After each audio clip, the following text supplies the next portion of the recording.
Thank you, Bobby, for that introduction, and welcome to all of you. This is an important moment in Texas higher education as we get seriously underway with the launch of 60 by 30 Texas. My remarks this afternoon will be a kind of a synthesis of things that you've heard already for the past day and a half and things that you've known already from your own professional experience. I thought I would begin by talking a little bit about where we are as a state in terms of our educational attainment and try to give you a sense of how far we have to go to achieve the goals of 60 by 30. I almost always, in talking about 60 by 30 Texas, begin with a simple declaration, and that is that we cannot get to the goals of 60 by 30 Texas doing business as usual. We are going to have to innovate. We are going to have to come up with some creative ideas about how to meet our needs and how to achieve our goals. For example, I heard over the past day and a half that we're not going to be able to reach the goals of 60 by 30 Texas unless we get a significant infusion of money from the state legislature. No, we're going to have to find a way to reach those goals anyway, because the future of this state depends on it. Let me go over some of the fundamental facts about the state of higher education today. And let me start off by recapping some of the information that all of you know as a result of Closing the Gaps. You know that Closing the Gaps was launched in the year 2000 with an end date of 2015. And here's some of the achievements.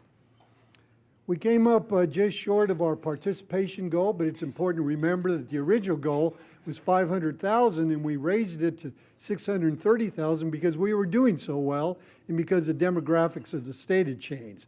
So we actually enrolled 605,000 students instead of our intended goal of 630,000, but nevertheless, it was still over 100,000 more than we had originally aspired to.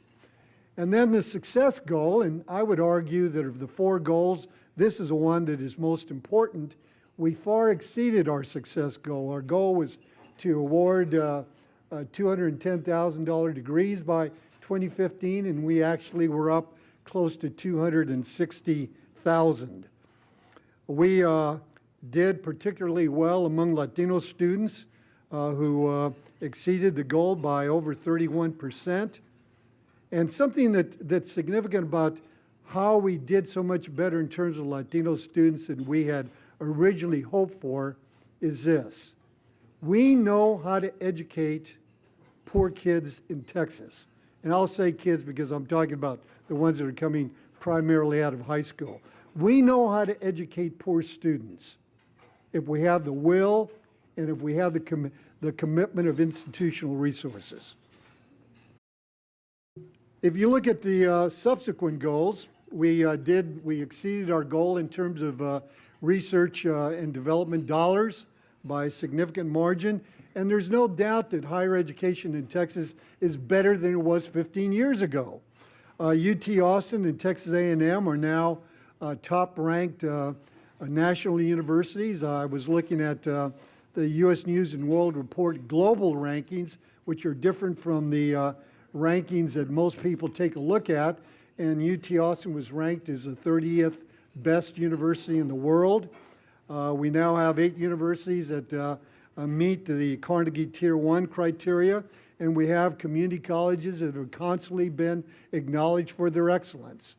We're a national leader in online programs, and we've done some extraordinary work in that area. So I think it's fair to say that we're doing a lot better as a institution, as a system of institutions of higher education. If you look at this chart, this is probably the most salient fact that we need to know about the K-12 system. I've said over and over again that we cannot expect to have a first-class system of higher education if it's resting on a weak K-12 foundation. And this is probably the most important data that you need to be aware of in terms of what that foundation is like. According to these 3 standardized tests that we use in Texas. These are the college readiness figures. The Texas Success Initiative assessment, which is probably particularly useful because it is directly aligned with the state college and career readiness standards. According to TSIA, 29, almost 30% of Texas high school seniors are college ready. If you look at the SAT, which still tests more students in Texas than any other test does, it's 32%. If you look at the ACT, which I think is more useful than the SAT because it's actually connected to what students learn, the figure is 26%, and that's a drop of 1 percentage point from the previous year. And then look at the numbers underneath the general readiness numbers, and these are the numbers that everybody should be particularly concerned about. The college readiness numbers for African American students who take the ACT and are college ready across the board, which is to say in English language arts, math, science, and social studies, is 8%. The number for Latino students is 12%. I will point out to you, as all of you know, Latinos are the fastest growing demographic in the state, and we know for a fact that we cannot reach our goals unless we significantly raise Latino student achievement. This is a number that should be scary to all of us. If you look at following slide, you see how we're doing in terms of high school graduates. You'll recall a couple of sessions ago, there was a lot of discussion about whether Texas sends too many students to, high school students to college, which I thought was an extraordinary argument when the data are readily available. We're way below the national average in sending students from high school directly to college. We send approximately 57% anywhere in the country. In state, we send about 51, 52%, and you can see that those numbers are lower than those for other large states. And it's important to notice that we send about 52% of our students to college in state, and the national average is in the mid 60% range, about 64, 65%. So clearly, we're way behind in terms of this statistic. And this is a chart that is really troubling. This compares the education of our youngest cohort of adults to the oldest cohort of adults.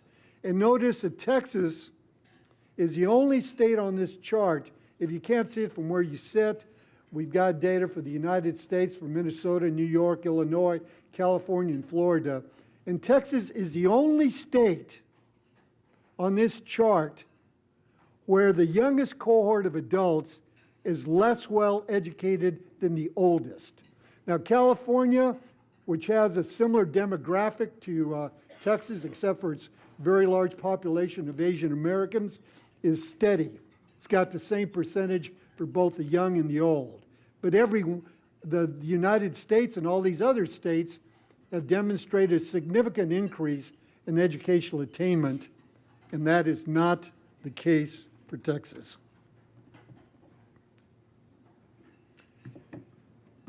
Here is how we do with the students that we get. These are the 6-year graduation rates for our universities, and you can see that there has been a substantial improvement of about 10% from 2000 to the year 2015. According to this chart, we graduate almost 60% of the students that enter our universities. And I hasten to point out that we calculate graduation rates much more accurately than the feds do. There's been a lot of complaining about the way the feds calculate graduation data, but these data are accurate. Now, we can take pride in the fact that we've gone up by 10% in a 15-year period, but here's a significant fact. If you take the University of Texas at Austin and Texas A&M University out of this calculation, the two largest universities in Texas, which also happen to be the two most selective public universities in Texas. And because of that, their graduation rates are much higher than they are for any other institution. They're both in the mid-80s. A&M has a slightly higher graduation rate than UT does, but they're both around 84–85%. If you pull those two institutions out of the calculation, the 6-year graduation rate for our other universities, public universities in Texas, is about 50%, which I think most people would agree is appalling.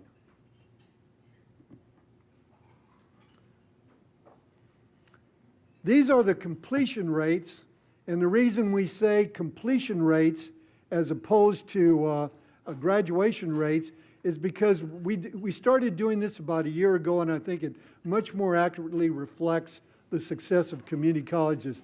These bars take into account not only completions of workforce certificates, of associate's degrees, but also take into account the students that transfer to universities.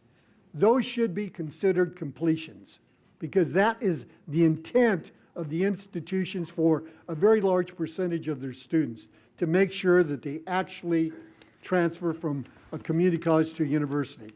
And if you look at the completion rates, they're over a significant period of time, they're under 32%.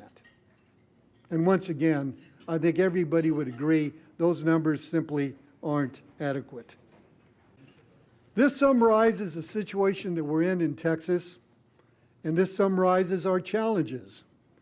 If you look at an 8th grade cohort in Texas and you take those students out, you track them for 11 years, 1 year to finish the 8th grade, 4 years to finish high school, and 6 years to complete a post-secondary credential, this is what you get. Out of 100 8th graders, 11 years later, and this is a cohort for the 8th grade class of 2004, take them out 11 years, so this is college completion data for the year 2015. Only 20 students out of those 100 8th graders have completed a post-secondary credential.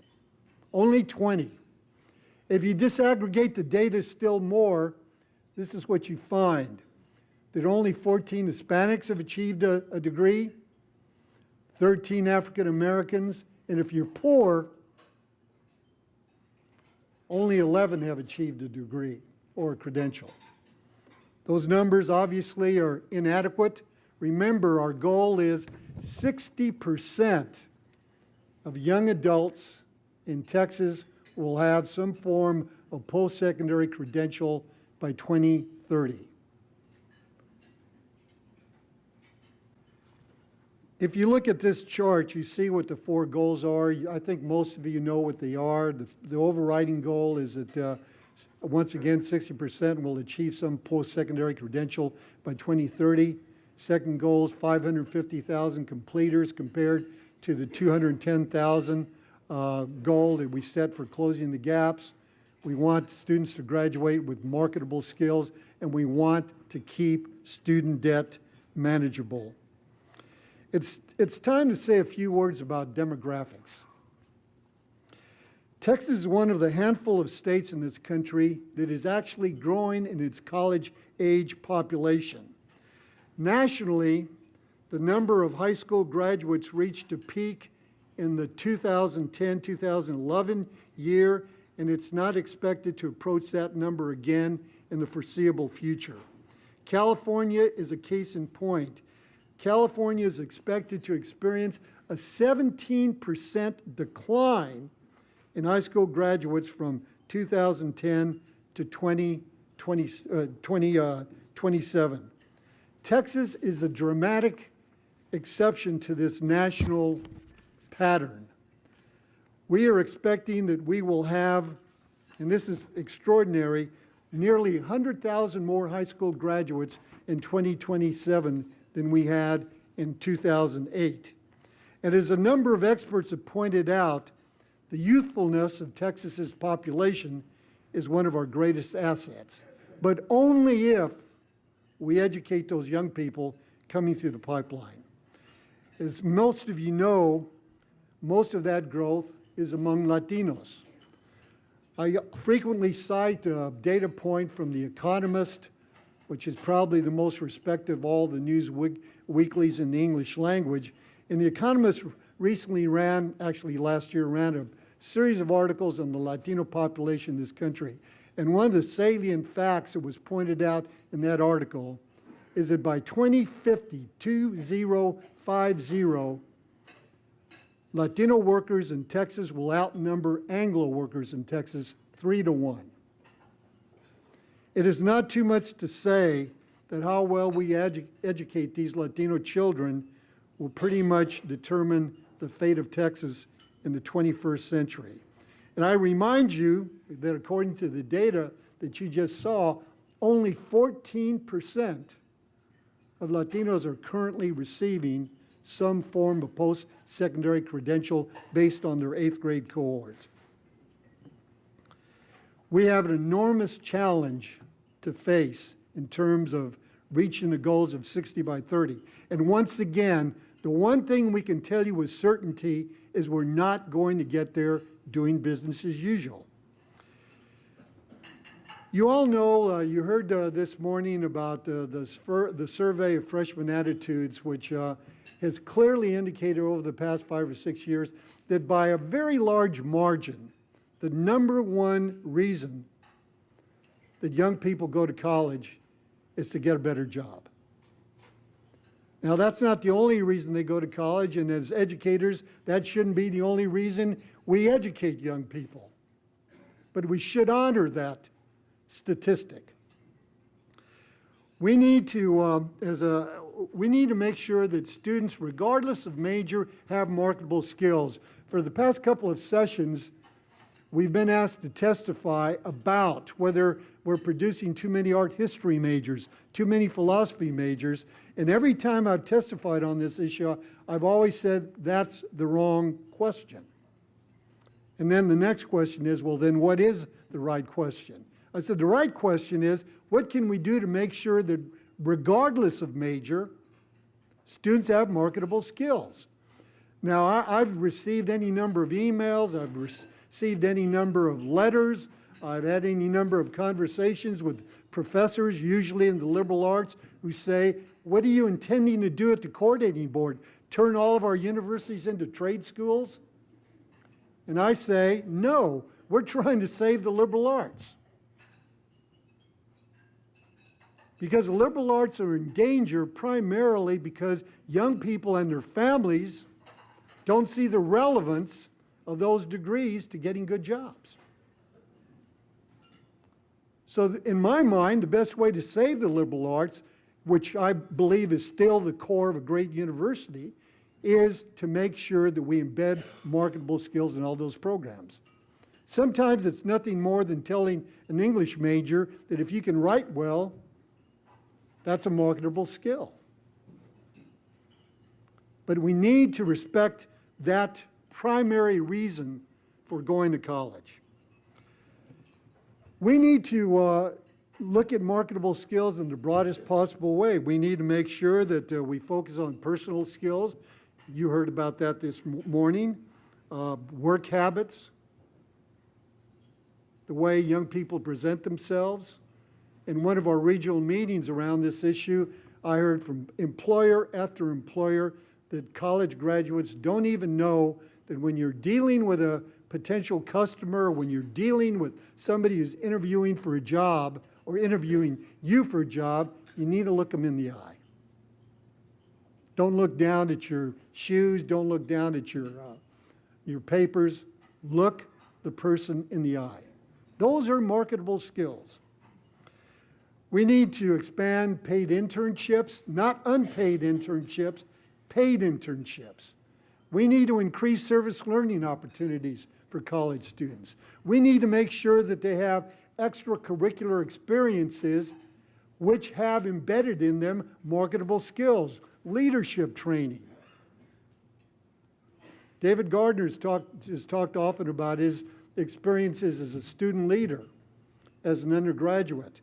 Those are experiences that give you marketable skills. And finally, I would suggest to you that given that we are increasingly functioning in a multicultural and multinational world, isn't it time that we really thought seriously about whether we can claim to be well-educated if we don't speak a language other than English? I don't know of another country in the world where you can get a bachelor's degree and not know a second language. And the second language probably shouldn't be French or Italian or Portuguese or Spanish. Probably be Arabic, Mandarin.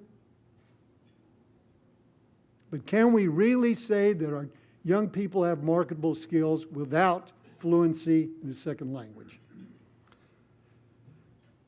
Our fourth major goal is to hold student debt at current levels. In some ways, this is the most important goal to achieve.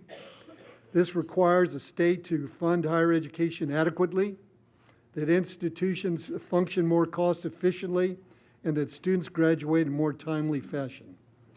The obvious place to begin in holding down the cost of higher education is that we have to reestablish 30 hours as a standard measure for adequate academic progress at our colleges and universities.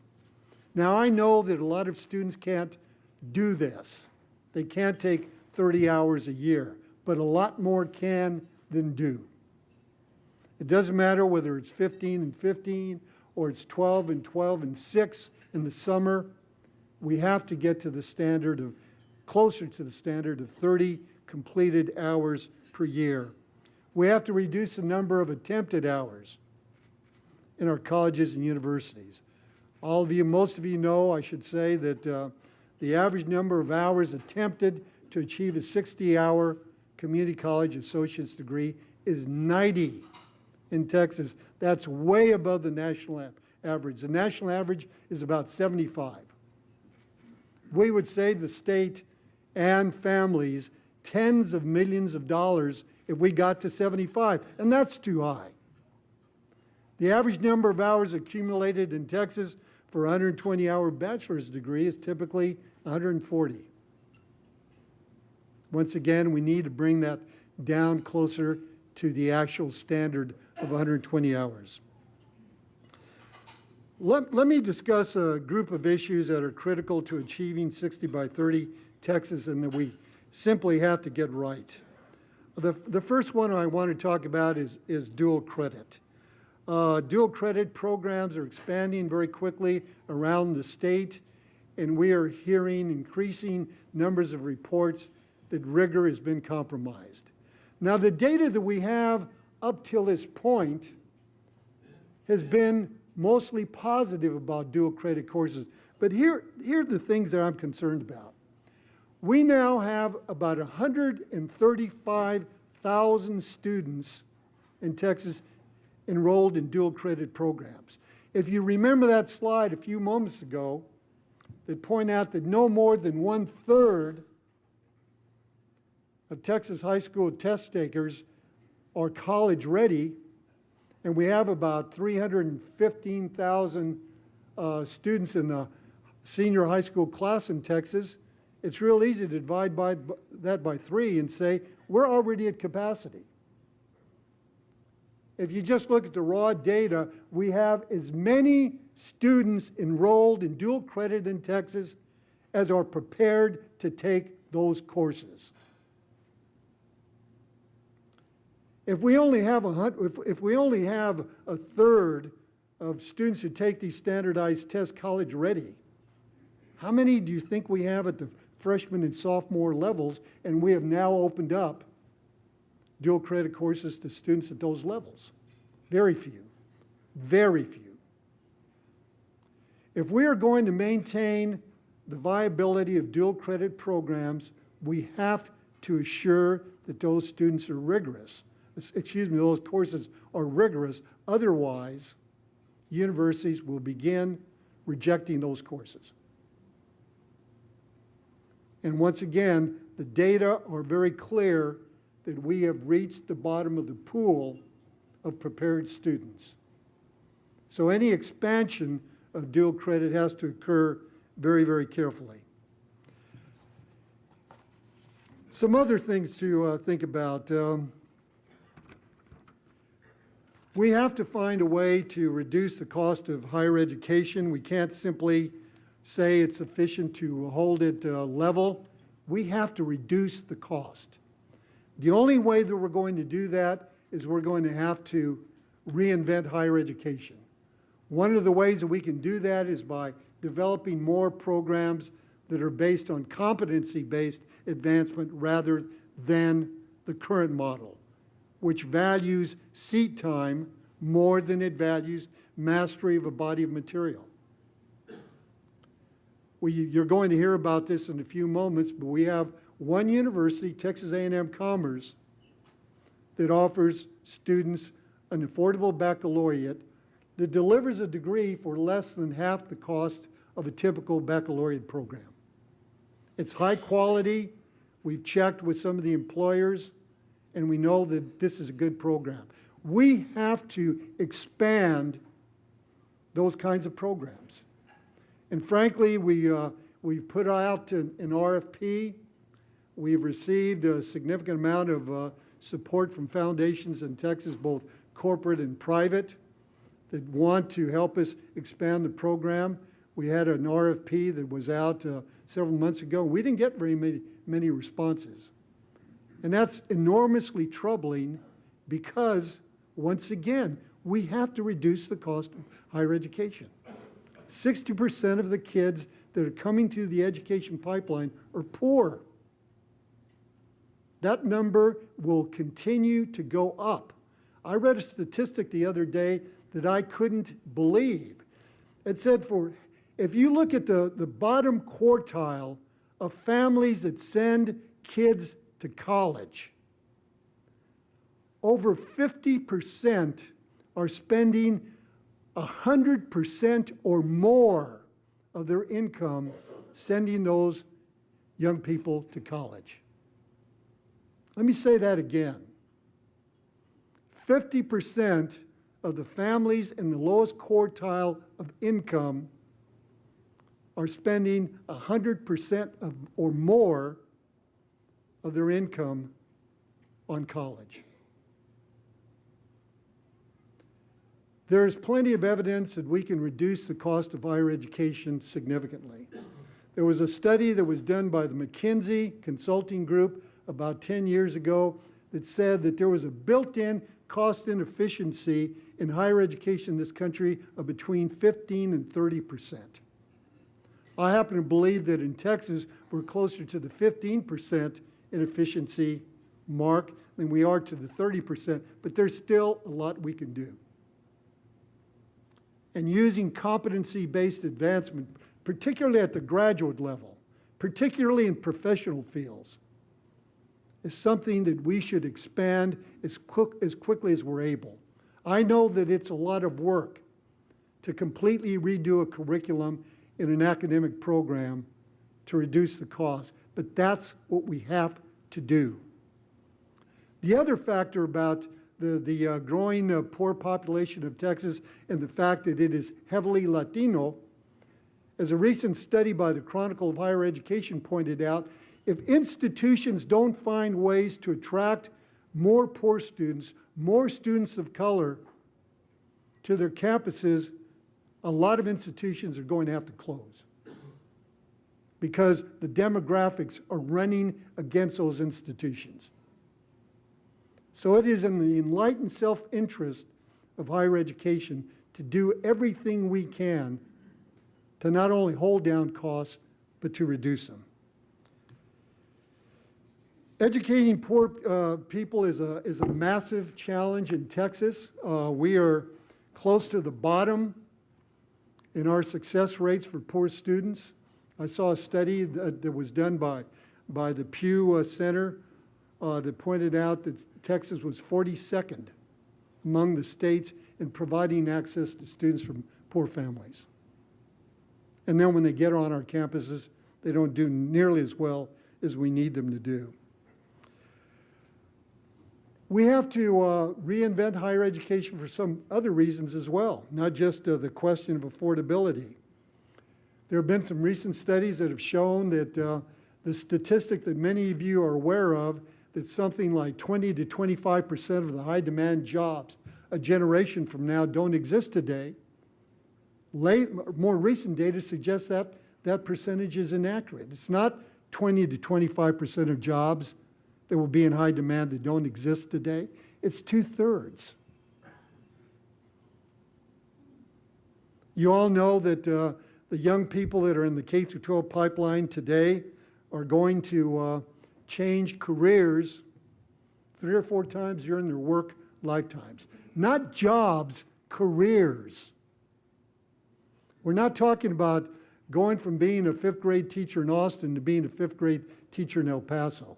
We're talking about changing careers. We know that there's going to be more emphasis on certificates of one type or another, where people go through programs for 8, 10 weeks, get a certificate that they have expertise in a given field. And we're going to have to start adapting for that kind of world. We are going to have to reinvent higher education. We're going to have to reinvent public education so that children know that getting an associate's degree or a workforce certificate is not the end point of their education. They're going to have to understand that they are going to have to commit themselves to continuous intellectual development. One of the reasons that we have a middle class that is locked into a holding pattern in terms of wage increases is because we haven't done a very good job as a country retraining all these workers who've been laid off in areas where jobs no longer exist.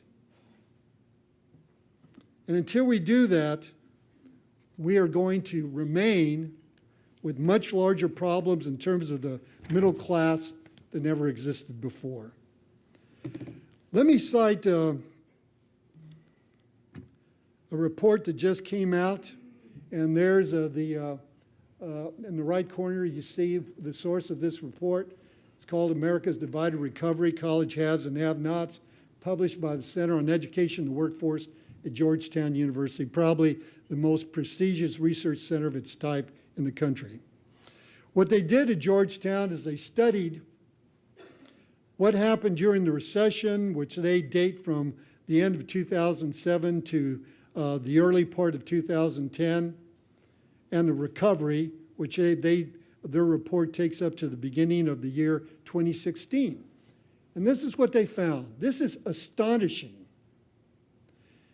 That of the 11.6 million new jobs, these are jobs that didn't exist when the recession began.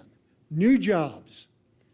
Out of 11.6 million new jobs, 11.5 million required some form of post-secondary education.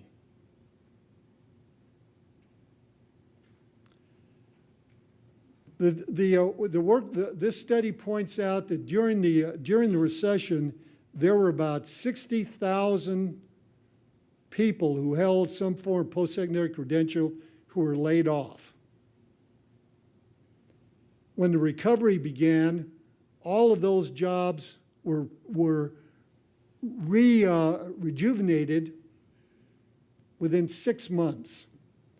If you didn't have a post-secondary credential, what happened was that those jobs did not come back, and in fact, unemployment continued throughout the recovery cycle. The jobs that are coming, the new jobs that are being created are not for people who hold a high school diploma or less. They're for college-educated workers. You can see that employment of workers with a high school diploma or less only grew by 80,000 jobs out of 11.6 million. And this is a picture of the changing profile, management, healthcare professionals, technical occupations. Those are the ones that are growing most quickly.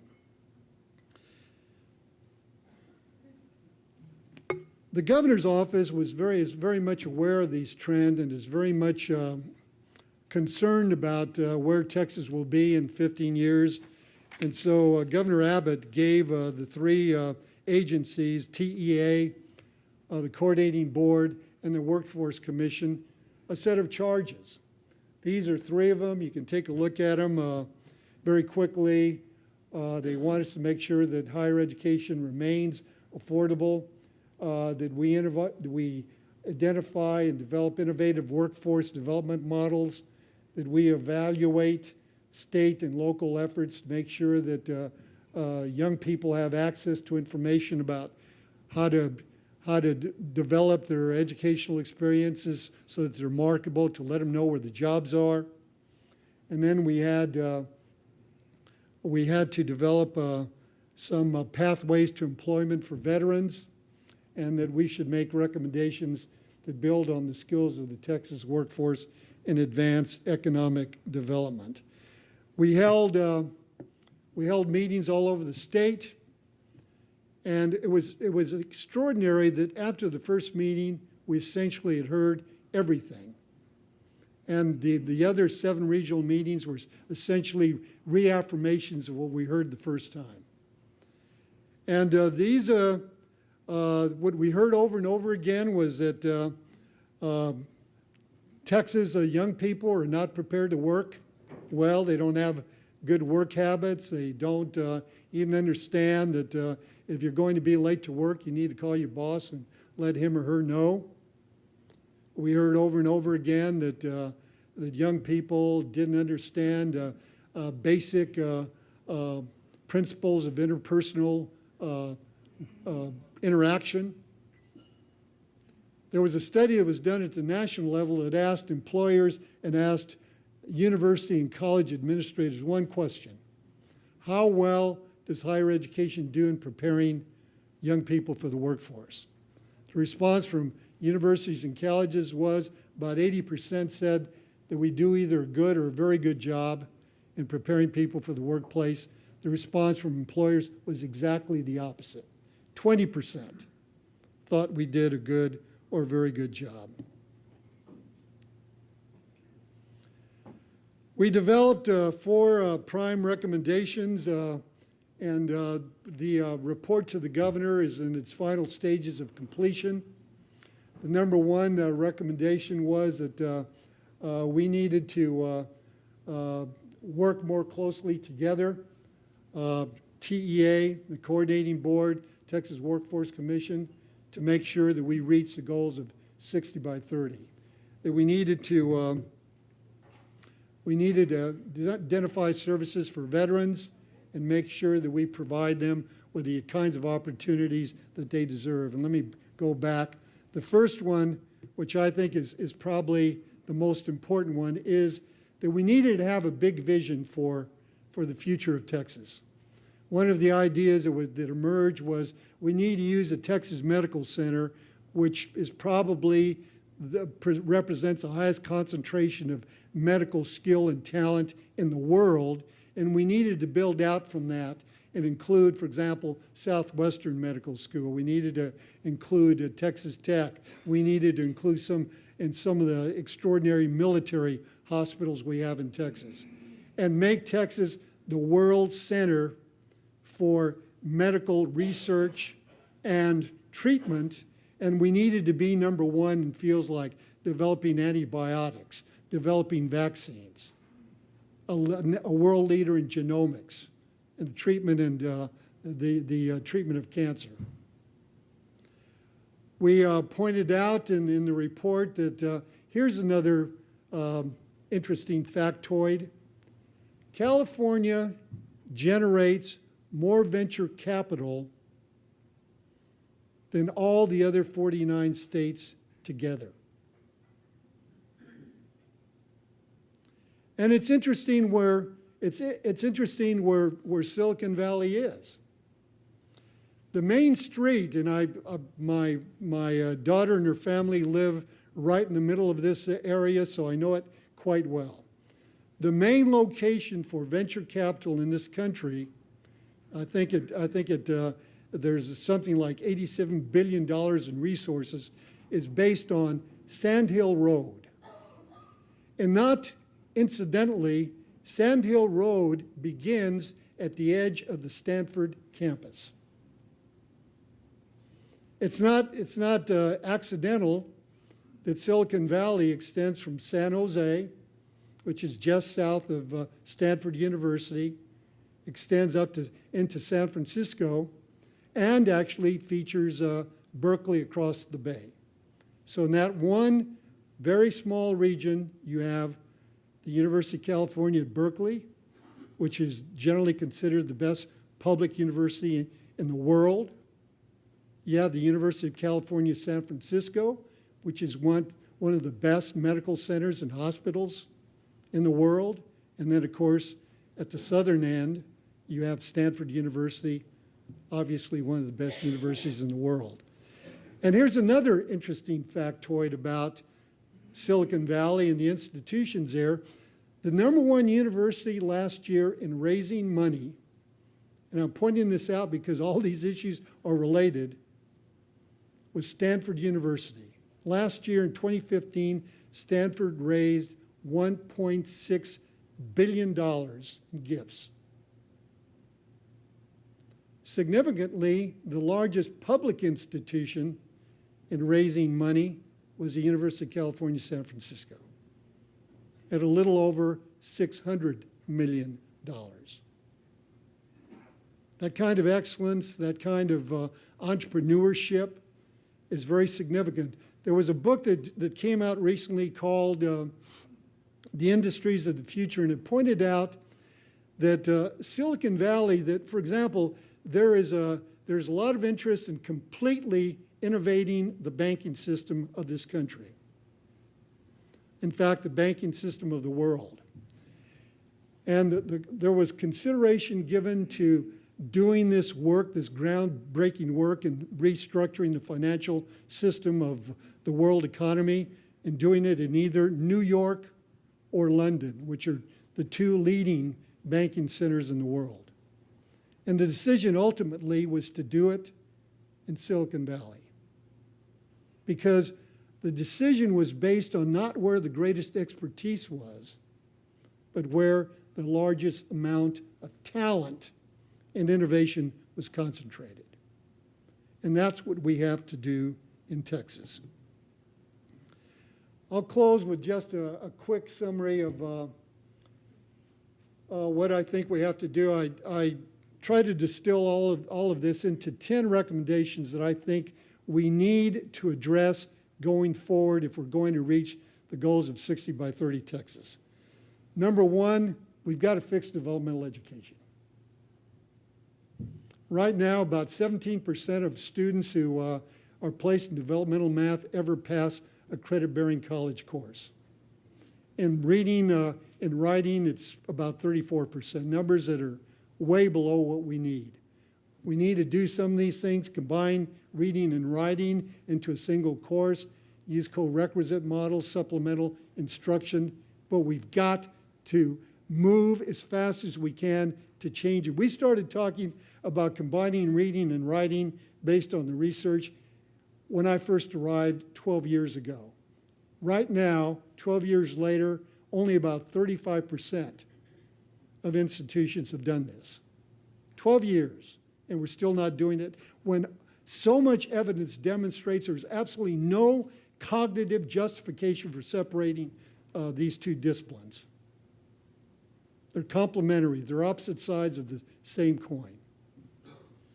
We need to facilitate transfer. We're working on fields of study. We're doing regional articulation. We need to develop more 2+2 initiatives like the partnership between Texas A&M and Blinn College.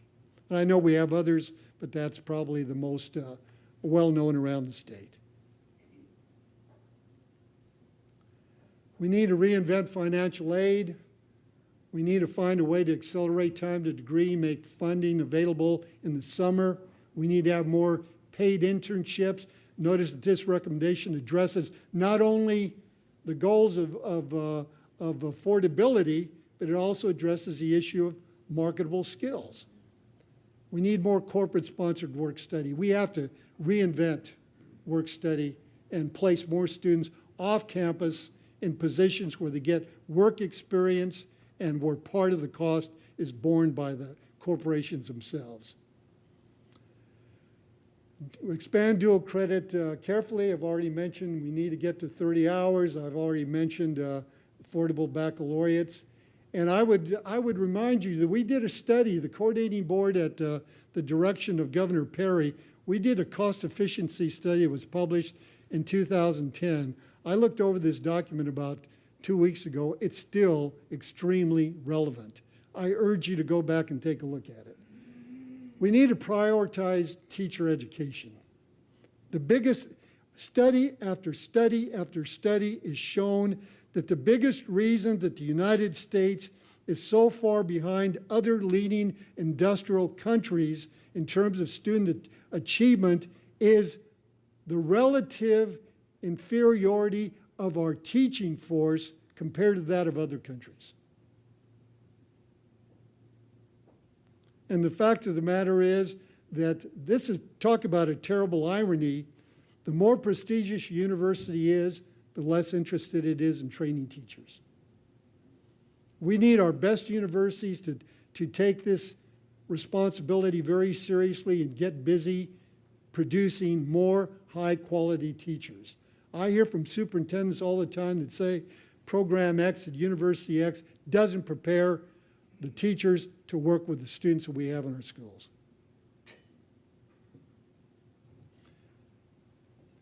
We need to expand collaboration. We need to rejuvenate P16 councils. I know that there are successful ones going on in Houston and Dallas and San Antonio. We need to make sure that we have educators from all levels, workforce leaders, employers, community-based organization leaders working together to figure out what their own communities need to do. This one, number 7, is something that is very uncommon. We need our universities and colleges to train their faculty to become good teachers. Instead of created isolated student success courses, every professor in every college and university should use every course they teach as a student success course.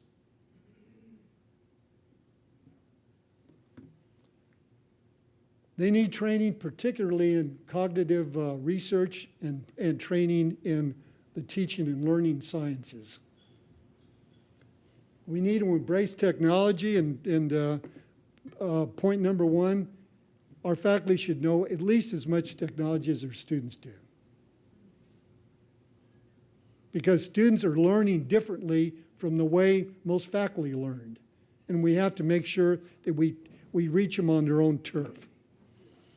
We need to increase and expand advising, not only face-to-face, but online, to make sure that students not only know about what they have to do academically, but that includes information about financial literacy. And here's the most important one. We've got to be student-focused. A very wise man, one of the brightest men in higher education, Bill Massey, who was a professor of business and education, as well as a vice president for business affairs at Stanford, said once that we went off the tracks in higher education when we went from being student-focused to faculty-focused. The emphasis has to be on student success, student achievement. That's number 1 priority, and particularly at the undergraduate level. 90% of the college students in Texas are undergraduates, not doctoral students, not master's students, undergraduates. If we make progress on all these fronts, I think that 60 by 30 will be achievable. I think we'll be able to look back and said we did some extraordinary things for the young people of Texas, but we can't get there doing business as usual. 2 points I want to end with. We can't get there doing business as usual. And number 2, Texas higher education is getting better, but it's not getting better fast enough. Thank you very much.